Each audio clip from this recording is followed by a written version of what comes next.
Abra sua Bíblia, abra a palavra de Deus, na verdade. 2 Pedro, capítulo 3. Segunda carta de Pedro. Nós vamos trabalhar hoje do verso 1 ao verso 13. 13 versículos. 2 Pedro 3. Todos acharam? Mantenha sua Bíblia aberta, enquanto a gente vai avançando aqui nessa exposição e no pensamento em relação a essa mensagem. Bom, irmãos, pensando a respeito do final da nossa vida, a gente acaba negligenciando essa área porque a gente tem muitos afazeres, né? A gente vive uma vida muito corrida, muito tumultuada, a gente está correndo para cima e para baixo. E ao fazer isso, a gente parece que não quer pensar muito sobre essa questão, né? De final da sua vida, fim dos tempos. Afinal, você nem tem tempo para isso. Só que, talvez, pensar na morte, irmãos, e pensar no final de todas as coisas, pode passar algumas coisas na cabeça das pessoas. Quais são elas? Primeiro que o dia da minha morte provavelmente está um pouco distante. Então, para que eu vou ficar pensando no dia da minha morte? Afinal, todos nós não pensamos em morrer hoje ou amanhã, né? A gente acha que vai demorar um pouco. Então, eu não quero falar sobre esse assunto. Outro pensamento que pode vir na cabeça de todos nós é que fala assim, nossa, mas a vida aqui na Terra é tão boa, né? Por que você quer falar de morte agora, estragando o meu prazer? Pensando no final de todas as coisas. Não, vamos aproveitar a vida. E um outro pensamento que pode passar é, cara, eu nem sei o que vai acontecer depois da morte. Eu não sei o que se passa, então para que eu quero pensar nisso agora? Ninguém nunca voltou lá dos mortos para falar alguma coisa para mim, então eu não quero pensar nesse assunto. E talvez justamente esses três pensamentos de que a minha morte está muito longe, eu não quero ser um estraga-prazer das coisas desse mundo, e que eu nem sei o que vai acontecer depois da morte, dessa travessia, talvez esses três pensamentos são exatamente essas sutilezas do mundo influenciando a igreja. Todos esses três pensamentos aqui são antibíblicos, anticristãos. E esses pensamentos humanos secularistas estão na cabeça do crente, ele vai acabando, de certa forma, minando a nossa fé. Sabe aquela sutileza do mundo que vai impregnando a gente, sem a gente ver? Pois é, essa é uma delas. E para nós, crentes, a nossa própria morte, a volta de Jesus, não tinha que te trazer medo. A volta de Jesus, a sua própria morte, não tinha que te trazer medo para você. Não deveria trazer tristeza, angústia. Pelo contrário, você ia ver que você seria liberto da corrupção desse mundo. Mas ao pensar isso, eu não estou dizendo aqui que você tem que desejar a sua morte. Não é isso também. Não significa você pensar e desejar a sua própria partida, mas simplesmente corrigir a sua lente. Sabe, corrigir a sua visão, corrigir o seu pensamento em relação à vinda de Jesus ou à sua morte pessoal. Por que eu falo desses dois aspectos? A escatologia, o final de todas as coisas, envolve esses dois aspectos. Envolve uma escatologia individual, que é o dia que você morre, e uma escatologia coletiva, que tem a ver com a volta de Jesus. Nunca esqueça disso. A escatologia, o fim de todas as coisas, não é só quando Jesus voltar. O fim de todas as coisas, para você, é o dia que você morrer também. Então, pode parecer duro o que eu vou te falar, mas o cristão deveria pensar assim mais na sua morte. E eu volto a dizer, não por desejar ela, mas exatamente por saber dessa escatologia para você individualmente. Então, quando a gente vê a morte muito próxima da gente, porque um parente morreu, ou porque você foi fazer uma cirurgia, teve prestes a morrer, ou você passou um acidente muito sério, ficou perto da morte, essas coisas acabam passando pela sua cabeça, mas sabe uma coisa que não passa pela sua cabeça? As promessas de Deus. No dia a dia, irmãos, na prática, parece que na hora do vamos ver, na hora da morte mesmo, a gente dá um branco na mente. Parece que você age igual um incrédulo, igual um ímpio. Parece que você age sem lembrar das promessas de Deus, sem bases sólidas bíblicas. Mas por que você está vivendo assim? E se você perde isso de vista, você perde esperança da vida. É sério. Se você esquece dessas promessas, você tem a própria desesperança de continuar vivendo nesse mundo. E aí, meus irmãos, sabe o que acontece? Uma unha encravada pode ser uma dor muito grande para você, pode virar uma dimensão muito grande. Talvez uma doença que está demorando e parece que ela não vai embora, torna uma dimensão tão grande na sua vida, tudo porque você se afastou dessas promessas e esqueceu elas. Qualquer coisa pequena, qualquer doença que acontece, torna-se algo tão grande porque você está esquecendo dessas promessas. Por isso a escatologia tem a ver com o seu dia a dia. Por isso que estudar o fim das coisas tem a ver com o seu cotidiano, não é separado. Eu não estou ensinando uma doutrina que só está na Bíblia e está desconectada da sua vida lá fora, não é isso. Irmãos, quando você está sofrendo, quando você está passando por algum sofrimento na vida, seja ele qual for, ele parece intransponível quando essas promessas da escatologia estão distante de você. Aí você sabe o que gera em você? Murmuração. Aí você começa a parecer com um ímpio, reclama o tempo inteiro, murmura o tempo todo. Decepção com Deus. Tem um livro que chama, do Philip Yancey, Decepcionados com Deus. Ou falta de motivação para viver a vida, desespero. E você sabe o que é o mais grave? Pior ainda, talvez blasfêmia contra Deus e abandono da fé. Mas é exatamente porque você sabe de uma escatologia coletiva da volta de Jesus ou individual para você sobre a sua morte, essa escatologia futuro, deveria ser motivação para você ter esperança de viver essa vida aqui agora, presente. Porque a gente não está preso só no aqui e agora. Portanto, o que sustenta basicamente a sua vida cristã é duas coisas. O que Cristo já fez por você na cruz e o que Ele vai fazer por você após a sua morte ou após Ele voltar. Essas duas bases têm que estar no seu coração. O que Jesus já fez por você e o que Ele fará por você. Vamos então ler os 3 primeiros versos. Amados, esta é agora a segunda carta que escrevo a vocês. Em ambas procuro com lembrança despertar a mente esclarecida de vocês, para que se lembrem das palavras que anteriormente foram ditas pelos santos profetas e também se lembrem do mandamento do Senhor e Salvador que os apóstolos lhe ensinaram. Então, ele começa falando, amados, essa é a segunda carta que eu estou escrevendo para vocês, uma introdução. E aí o que ele fala? Em ambas eu procuro que vocês se lembrem. Eu procuro despertar a mente de vocês, que é uma mente já esclarecida, para que vocês se lembrem dessas palavras que foram ditas pelos profetas, pelos apóstolos e pelo Senhor Jesus. Então Pedro começa aqui, irmãos, despertando a mente e a memória deles com relação à palavra de Deus. Eu quero lembrar vocês, viu? Quero despertar a mente de vocês a respeito da palavra de Deus. Essa palavra que já foi pregada pelos profetas, essa palavra que foi ensinada pelo Senhor Jesus, essa palavra ensinada pelos apóstolos. E lembre-se, o cânon ainda não estava fechado, né? O Novo Testamento ainda estava em formação aqui. Então esses homens estavam sendo orientados por Deus para deixar registrada a própria palavra de Deus. E Pedro está exortando, olha, eu não estou ensinando algo novo para vocês. E é o que eu estou fazendo aqui com vocês hoje à noite. Talvez eu não vá falar nada, algo de muito novo. Eu estou aqui para lembrar a memória de vocês. Trazer à memória aquilo que dá esperança. Lembra do texto do Antigo Testamento? Quero trazer à memória aquilo que me dá esperança. Esse é o meu papel aqui essa noite. Assim como o Pedro está fazendo o papel dele lá nessa carta, quero trazer a memória para vocês. Eu estou fazendo isso com vocês hoje.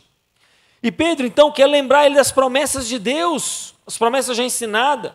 Pedro, irmãos, está levando uma palavra de consolo e encorajamento a uma igreja que está sendo perseguida. Lá no início da primeira carta, quando Pedro está escrevendo, ele está escrevendo para um povo que saiu das suas casas às pressas. Sabe aquele povo que foi disperso pelo mundo? Não deu tempo de pegar muita coisa em casa? Saiu correndo por causa da perseguição dos romanos? Pois é, Pedro está escrevendo para esse pessoal. Esse pessoal estava na Ásia, esse pessoal estava espalhado ali pelo Oriente Médio, e ao serem espalhados, saíram de casa, eles perderam identidade, perdeu o vínculo de família. Você está vivendo isso aqui? Eu estou só te fazendo uma pergunta. Você está vivendo isso hoje? Será que você saiu da sua casa e está perdido no mundo? Você não está sendo uma igreja perseguida, só que as pessoas estão perdidas espiritualmente. Elas estão perdidas na sua mente. Talvez você não está aqui, saiu da sua casa correndo com a tralha na mão, mas essa mensagem é para você também, porque ela te encoraja em meio a essa contaminação que o mundanismo fez em você ser alguém perdido.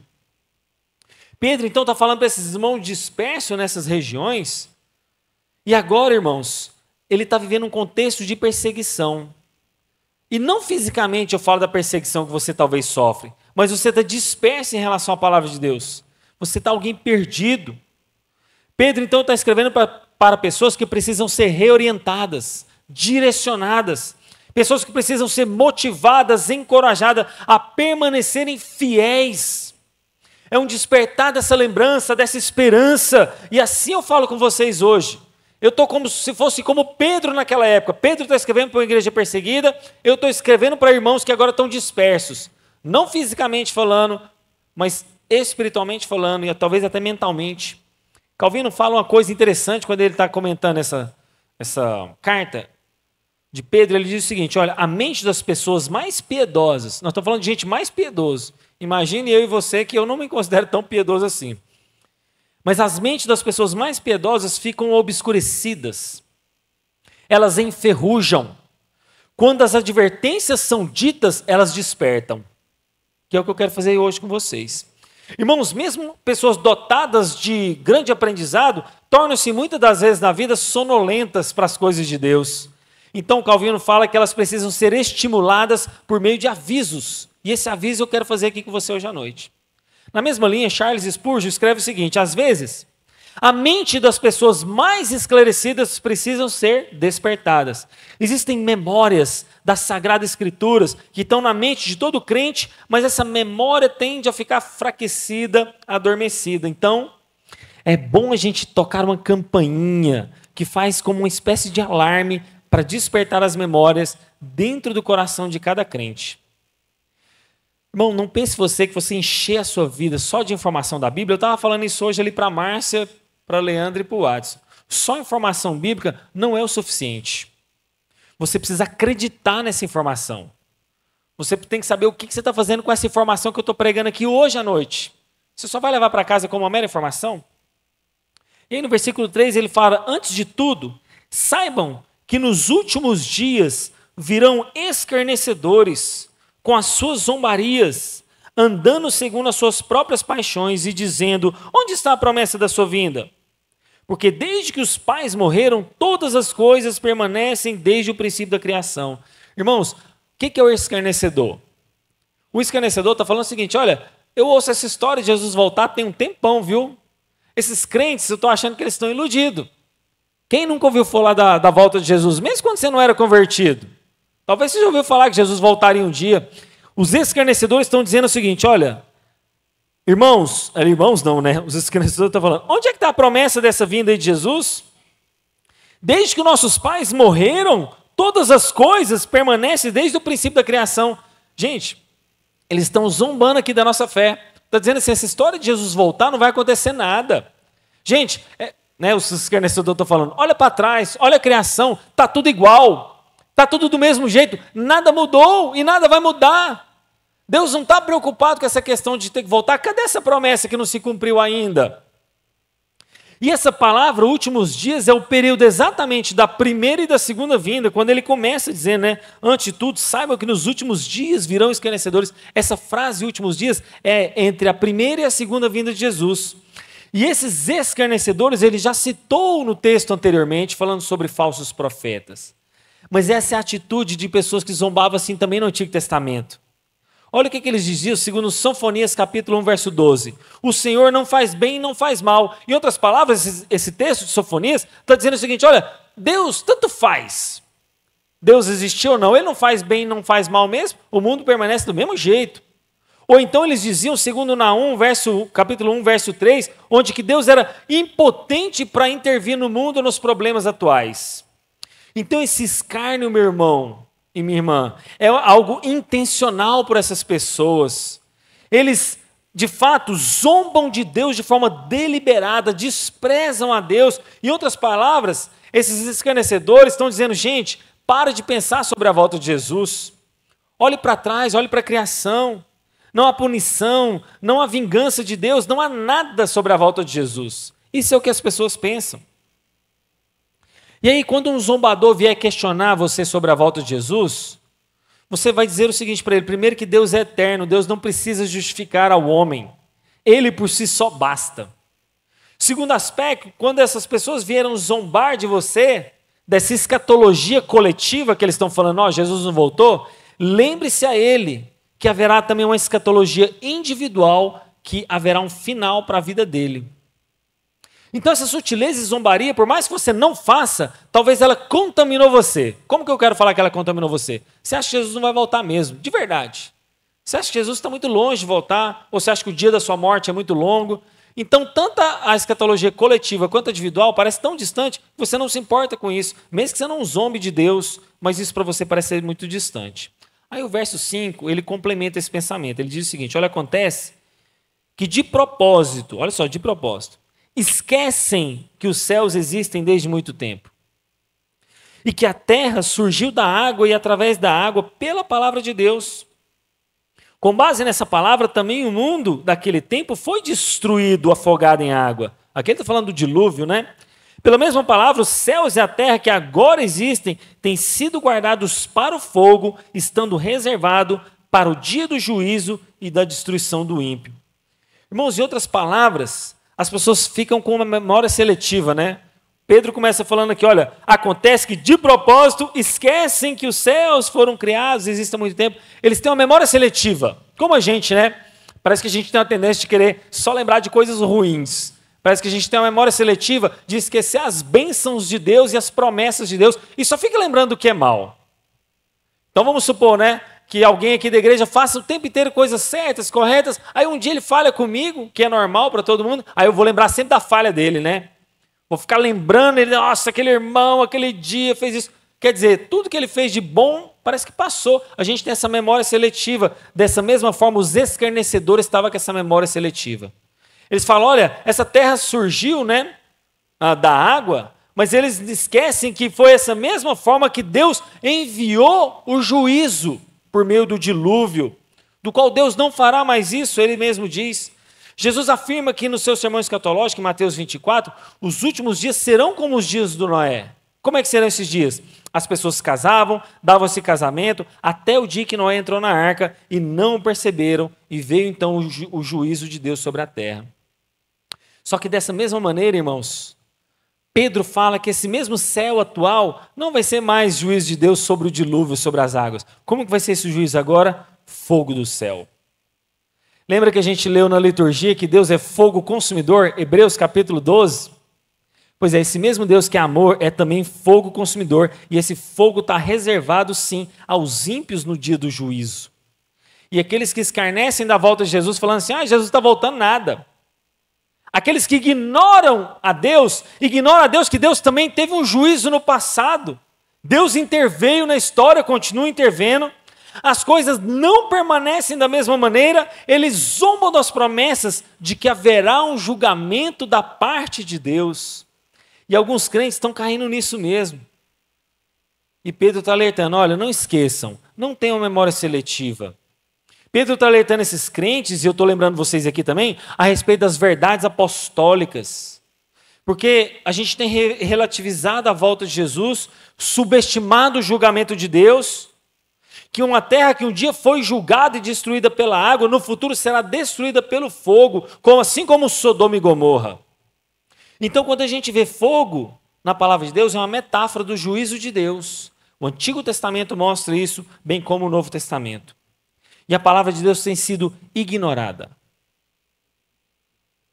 E essa palavra de Deus que tem sido ignorada pelos julgamentos do passado, que as pessoas ignoraram, né? Agora tem sido ignorada pelos julgamentos do futuro. Pessoas que ignoravam o julgamento de Deus no passado, agora ignoram o julgamento de Deus no futuro. E a ideia, você já viu aquela ideia assim, Deus ama o pecador, mas odeia o pecado? Isso não é bíblico. Por que não é bíblico? O pecado não é uma entidade que fica aqui rodando, pairando sobre o nada. O pecado não está aqui nessa parede grudada ali naquela caixinha branca. O pecado não está aqui nessa plantinha artificial. O pecado está habitando em anjos caídos e nos homens. E o juízo, então, não virá sobre o pecado em si, virá sobre anjos caídos e sobre pessoas que não se arrependeram, ímpios, pecadores, que não reconhecem o juízo de Deus. Então, o pecado de Deus virá sobre eles. Mas os pregadores do coach querem relativizar o pecado para atrair pessoas para a igreja.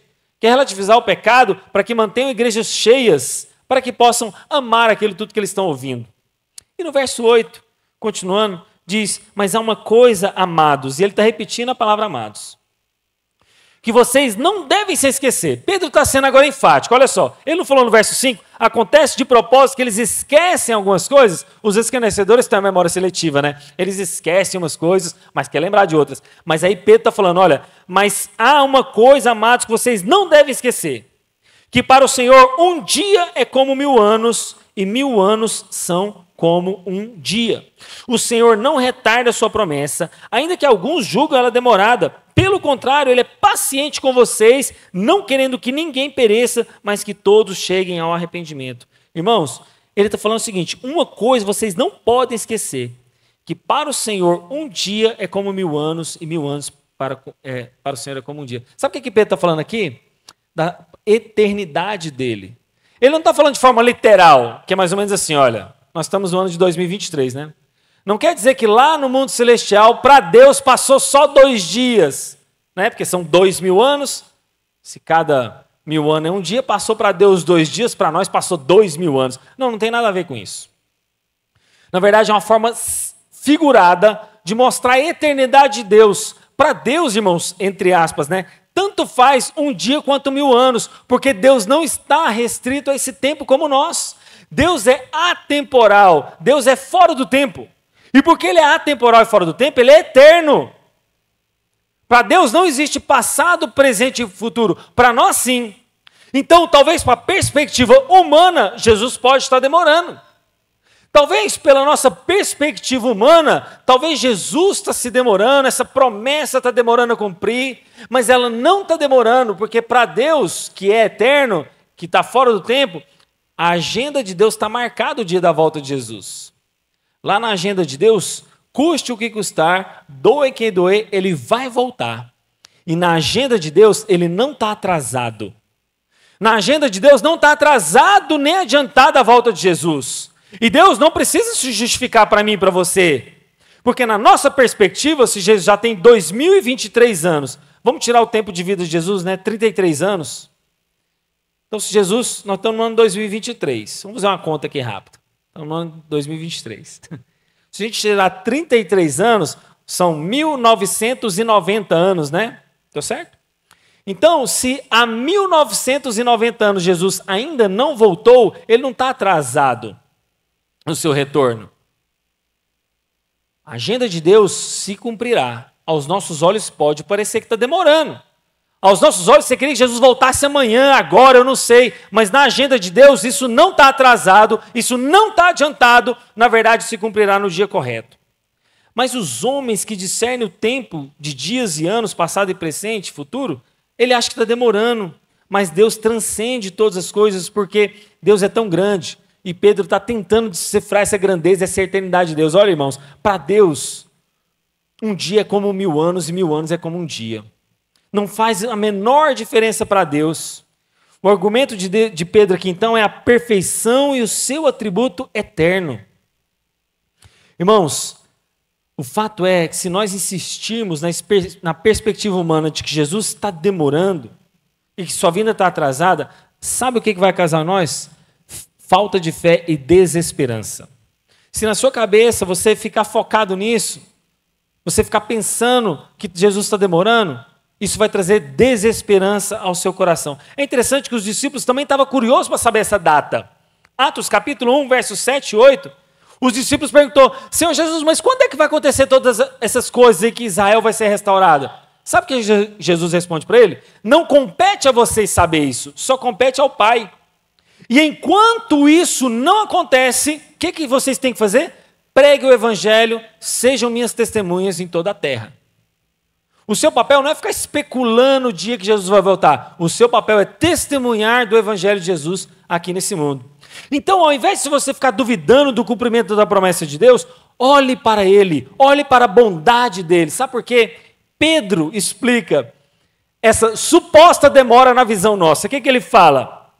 O Senhor não retarda a sua promessa, pelo contrário, Ele é paciente com vocês, não querendo que ninguém pereça, mas que todos cheguem ao arrependimento. Irmãos, em outras palavras, se na sua cabeça Jesus está demorando a voltar, é porque Ele está sendo de longo ânimo para com você.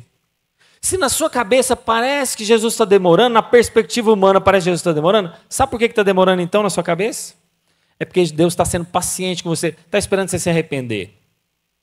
Jesus não voltou ainda, você não morreu ainda. Veja a bondade de Deus na sua vida, esperando para que você se arrependa.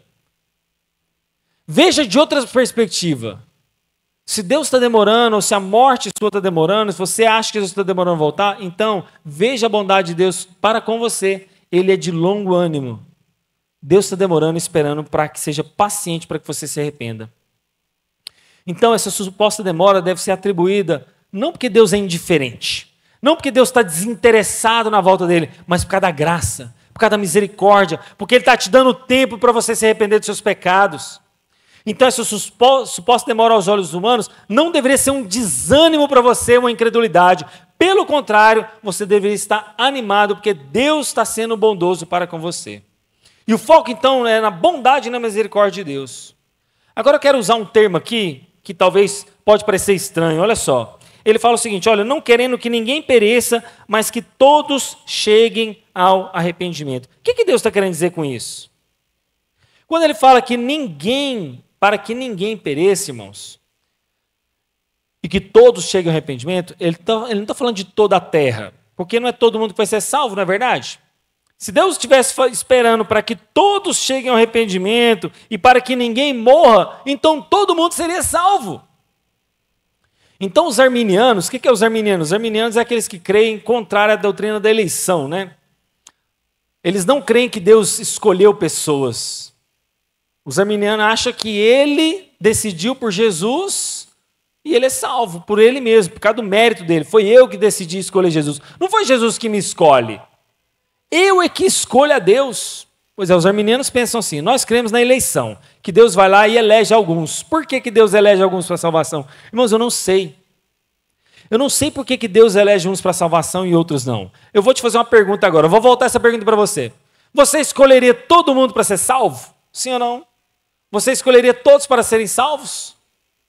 Você escolheria todo mundo porque é bonzinho? Você escolheria todos os bandidos, ladrões, estrupadores? Você escolheria? Se você não escolhe, por que você exige isso de Deus? E aqui não cabe a nós julgar por que Deus escolheu uns e outros não. Eu não sei te explicar. Eu sei que se Ele deixasse a nossa própria sorte, ninguém seria salvo. A doutrina da eleição é essa. Se nós fôssemos deixados por nós mesmos, ninguém alcançaria a salvação. Só Deus pode salvar pessoas.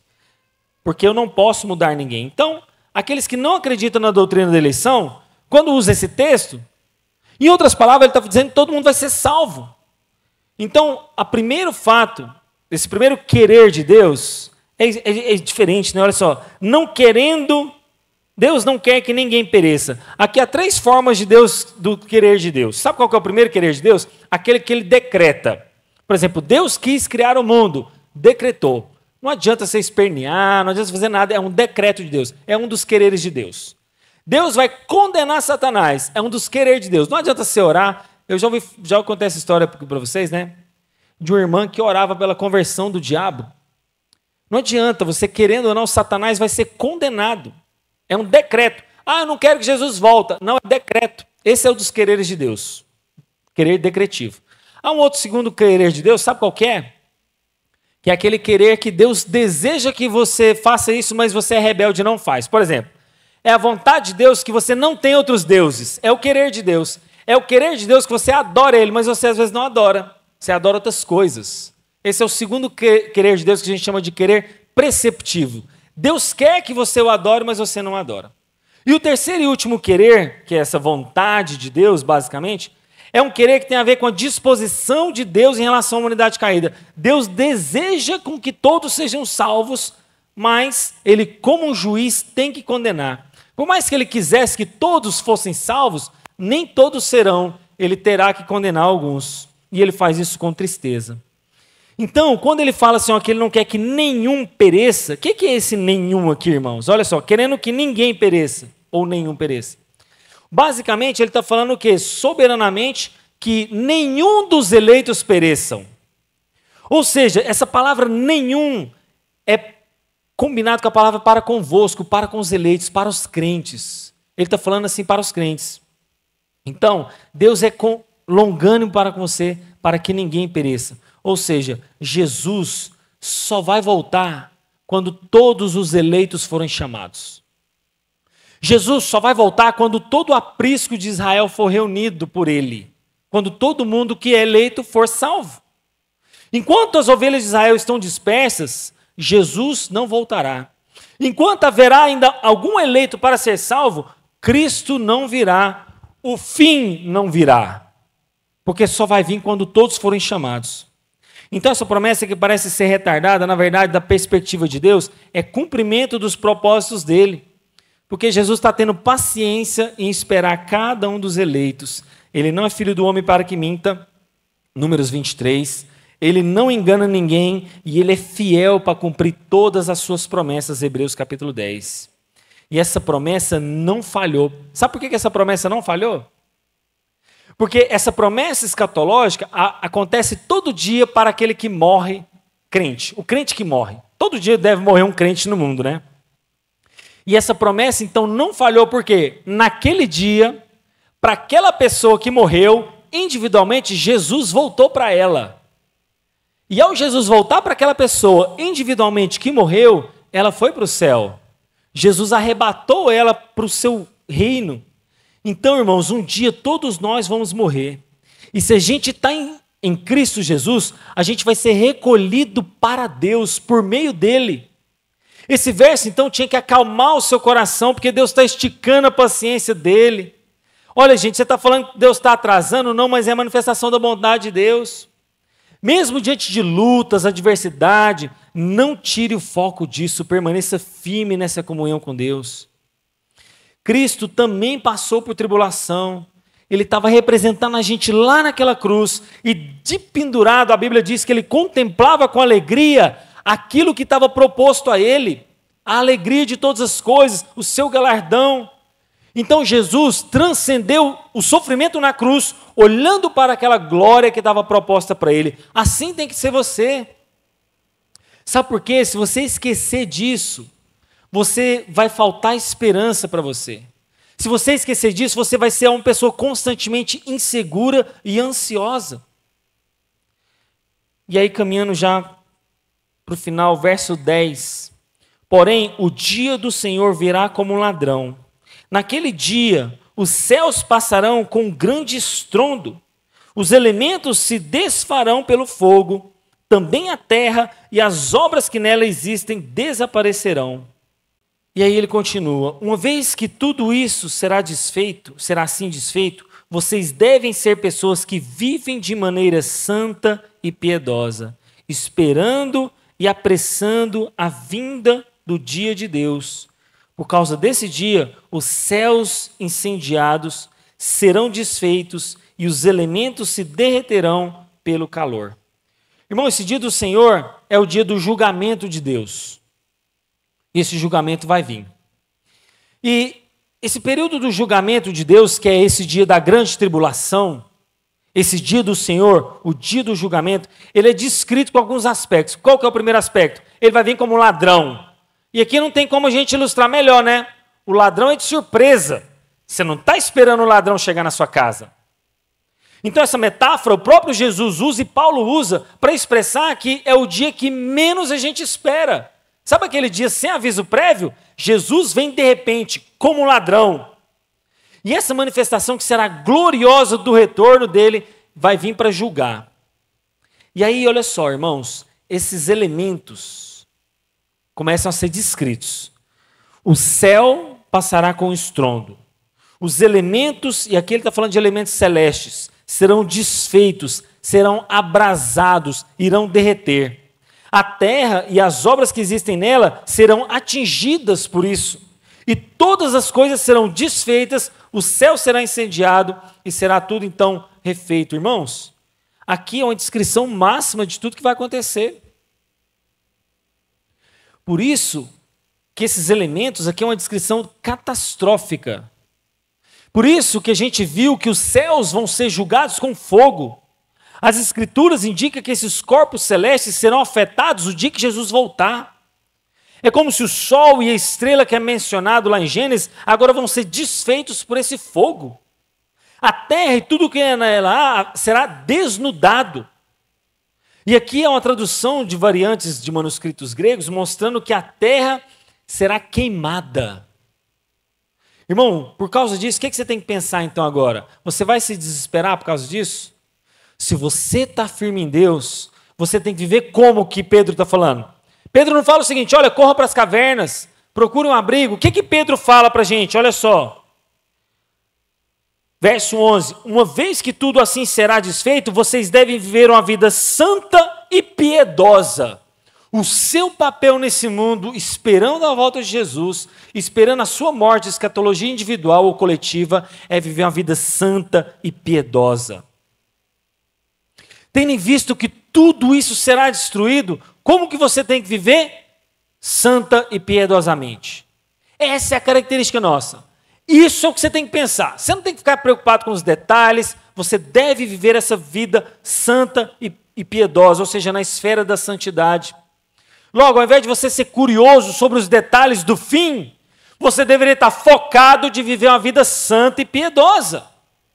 Para que a igreja possa suportar todas essas coisas, para que você esteja seguro em Deus, viva uma vida santa e piedosa, irmãos. Esse é o E eu quero encerrar dizendo o versículo 13.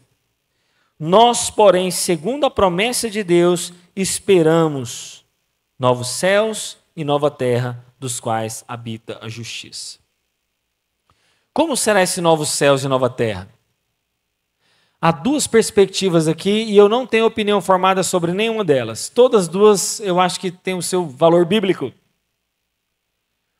Esse novos céus e nova terra, as pessoas dizem que vai ser aqui nessa terra, certo? Esse planeta que você está vendo aqui agora. O novos céus e a nova terra vai ser aqui, beleza? Isso aí é fato, vai acontecer mesmo. O novos céus e a nova terra é aqui. Ok. Só que como vai ser esse mundo? Esse mundo ele vai ser apenas restaurado, tipo assim, Deus vai manter essa igreja, vai manter os asfaltos, vai manter os prédios públicos, e o fogo vai vir, vai destruir só algumas coisas e depois ele restaura tudo? Essa é a primeira vertente. O primeiro pensamento é que a terra vai ser só restaurada. Não vai haver mais morte, não vai haver mais vírus, não vai haver mais doença, só restauração do que há aqui. Esse é o primeiro pensamento. E há pessoas sérias pensando assim. Mas há outras pessoas que defendem não a restauração de todas as coisas. Há os que defendem que tudo será literalmente novo. Eu sou um pouco mais tendenciado a essa linha. Porque quando fala que os elementos cairão do céu, haverá fogo e haverá juízo de Deus sobre a terra, as coisas serão destruídas, eu creio que Deus fará tudo novo novamente. Eu falo tudo novo literalmente, onde as ruas serão de ouro, onde haverá animais, plantas, eu não sei, mansões celestiais. Eu, na minha cabeça, o novo céus e a nova terra não é a restauração do que está aqui hoje presente, mas é tudo literalmente novo. E diferentemente do dilúvio, o dilúvio não aconteceu, o juízo de Deus não veio, a terra não precisou ser refeita, né? A água baixou, as plantas voltam a nascer, as árvores voltam a nascer, os animais descem da arca e o mundo continua, certo? Só que esse novo julgamento de Deus não é mais pela água, é pelo fogo. E quando o fogo vier e destruir todas as coisas, eu acho sim que Jesus fará novos céus e nova terra. E a conclusão então, irmãos, que a gente chega é o seguinte: a vinda do Senhor é um alerta para nós, como povo de Deus, vivendo a vida santa e piedosa. Essa santa expectativa, você tem que ver dia após dia. Todos os dias a igreja tem que ser levada a essa sinceridade. Você tem que ser levado a essa vida piedosa. E eu volto a dizer, irmãos, essa vida piedosa é uma vida que está te levando a uns dois reinos. Sabe o que é os dois reinos? Essa tensão entre dois mundos. Você precisa viver esse mundo? Claro que precisa. Você precisa pagar suas contas, você precisa educar os seus filhos, você precisa cuidar da sua saúde. Esse é o mundo que você está vivendo hoje. Esse é este reino atual. Mas há um reino celestial do qual será formado aqui nessa terra, depois desse julgamento de Deus. E você tem que estar se preparando para esse mundo futuro. Esse reino que virá como? Vivendo uma vida santa e piedosa. E essa tensão entre os dois mundos, essa tensão entre esses dois reinos, tem que estar no seu coração. Você não pode negligenciar essa vida atual, mas você não pode esquecer do reino que virá.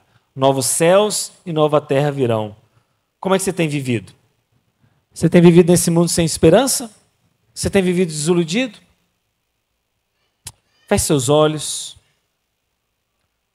Vamos esperar essa volta do Senhor Jesus.